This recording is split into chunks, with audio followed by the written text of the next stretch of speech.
Pazi sad story na Charlie Sheen koja prel krek i na Hunter Biden, na Biden sin mu, na председателот isto ga prel krek. Pazi, сега slušaj story. There's a scene in the documentary where you're talking about the first time you smoked crack, where this girl's giving you a blowjob while you're smoking crack, and it was like the greatest feeling of all time. Yeah. Like, I think that's important to say. That hasn't been topped.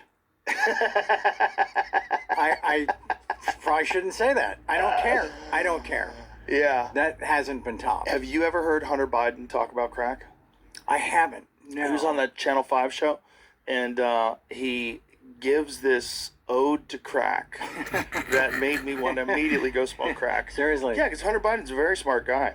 I don't think people think of him that way because of the laptop thing, but he's very intelligent. Right. And very articulate. So when he's explaining like the effects of crack and how different it is and how incredible it is and the euphoria of it, and it's like he's literally saying that he's like getting the itch while he's sitting there sober, working on his sobriety, trying to keep it together after all publicly shamed for being out of control, and talking about crack like a lover that you lost in a drowning accident. Wow.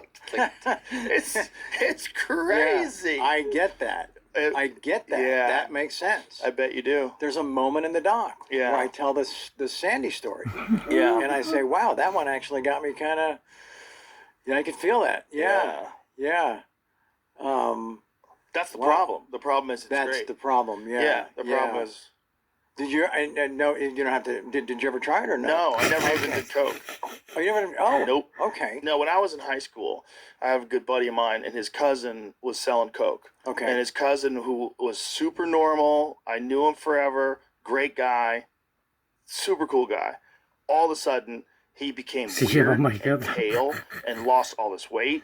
And it was like he got bit by a vampire. And him and his girlfriend were selling coke, and they would just watch TV and do coke. Wow. And they had like this attic apartment, and it was like he had gotten bit by a vampire. That's how it felt like to me. It was like he just lost his whole life to coke. Wow.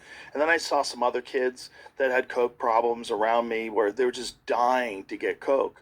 And I was like, this is a bad drug. And back then, I think it was actually coke. I don't even know. At least like 80% of it. Yeah. In the 1980s, I don't know if they were cutting it with anything, but I made a decision at one point in time in my life. No, I don't want to have nothing to do with that one. That one seems to rob people's lives. Wow, you just stuck to that. Yeah, it just seemed to me like that one can make you a loser. And then did you roll in circles over the years where it was prevalent? I knew some people that did coke, and it never worked out well. I didn't know anybody who did coke who like kept their life together. Everybody who did coke was like barely together, barely hanging on, always off the rails. I think there's like one guy. One guy out there, some superhero, he keeps it together. That maintained it all those years was Jack Nicholson. Oh, yeah. Yeah. I think he's like the only guy. Right. I mean, do we know of anybody else? Well, they might not be public about it. Right. But what about the rumors that Jack always traveled with like a doctor? Have you ever heard this shit? Have you heard these stories? No. No? No. Oh, yeah, that he had a doctor that carried his coke or distributed it. That's amazing. And only gave him just what he needed. Oh. Yeah, no, I don't know. I mean, that's some movie star shit right there. Exactly. You get a doctor with a fucking leather satchel to carry your coke around. Yeah, and he's just close. I'd make him wear a stethoscope everywhere you go, bro. Has to. You need to have a stethoscope on. Everybody's got to know you're legit. Yeah, but that's one of the great like 80s rumors about Jack. That's funny. I never heard that rumor. There was some guy. That makes sense. But then you'd be around Jack. I was only around him a few times, but then he was cool as hell. And you're always kind of looking like, all right, who's the bag man? Who's his guy? Right. Where is he? Or who's the bag man for that night? Yeah. Like, was it a team of doctors that rotated? Dangerfield